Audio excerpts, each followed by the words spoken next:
because I've known Stephanie since she was, well, about the same size she is now. I've been growing our whole lives. She hasn't. So I'm not really funny, so I brought some props that nobody's going to understand but Stephanie and maybe Becky.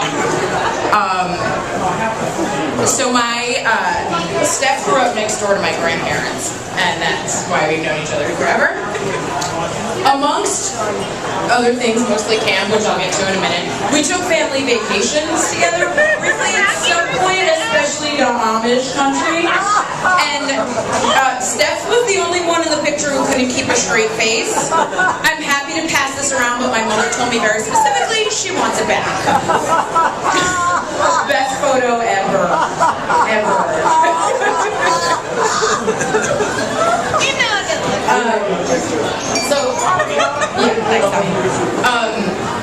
So mostly these things mean nothing to anybody, like I said, except for me, Steffi, and Becky.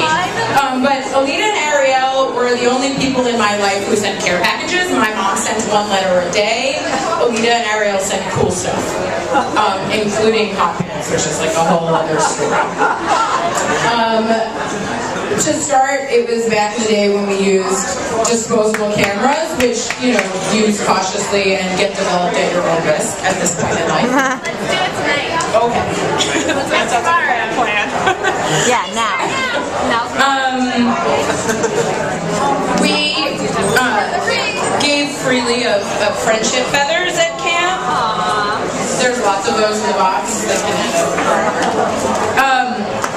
Steph, if you were at the bridal shower, you know, is obsessed with Mad Libs, so in case you guys get bored on your honeymoon,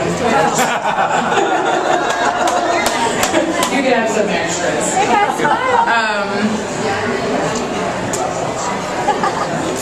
Alita and Ariel said weird stuff. There's some rings for like bridal party or whatever. I want a ring. I believe those are stick-on earrings in there as well. Just in case. We wear them a lot. I think we put them in places more like on our nose and other parts of our faces, but we like little stick-on jewelry. I got Stephanie her own sticker collection in case she forgets her name, because sticker books were the best back in the 90s. There's no oilies in there though, for those of you who like sticker books. On a sensitive note, this is your new Happy Thoughts book.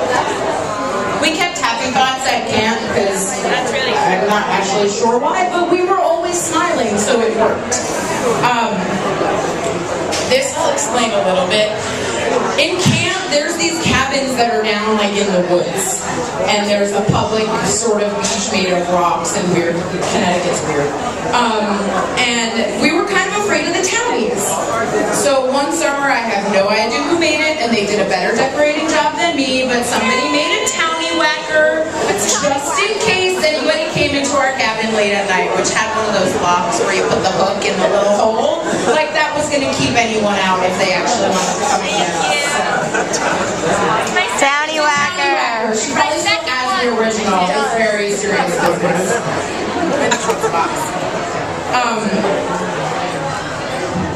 Steph had a favorite movie growing up, and the weird dollar store around the corner from my house had Clue the card game.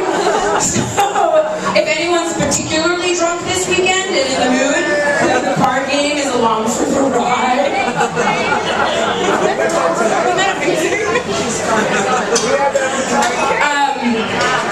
So really recently, Steph and I have been having coffee after her personal training sessions on Tuesday mornings. I pick her up from the gym, and we go hang out, mostly walking back to the apartment and then standing in front of her building.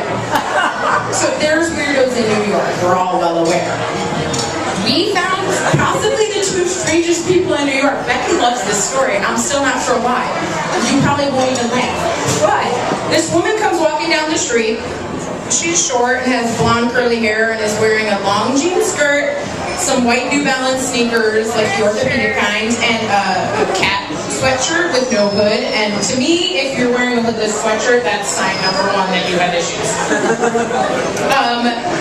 The gentleman whose arm she was holding also looked, he had nice teeth, let's just say. And they walked past, and then they stopped, and they saw Steph's coffee, and they said, she comes over over, and all she did was point and went, "Coffee!" So Steph, obviously, the normal response would be, "I'm sorry, I don't have any money." So, in case anyone stops you on the street again, here's a little bit of change. Turns out she was really just looking for a coffee shop that pointed around the corner. They did come out back and ask to take a picture with us. We declined. It's just, you know, everything else happened when we were this big, and most of the really funny stuff I'm not allowed to tell in public. Steph, I love you more than anything. You're literally probably my oldest friend. Sleepovers and first sleepover ever. Raw brownie mix edible constantly. And there were some dance costumes that didn't quite fit me because she's a little shorter than I am. All in all, I love you to death, and I'm so happy for you guys. Awful toe. Yeah.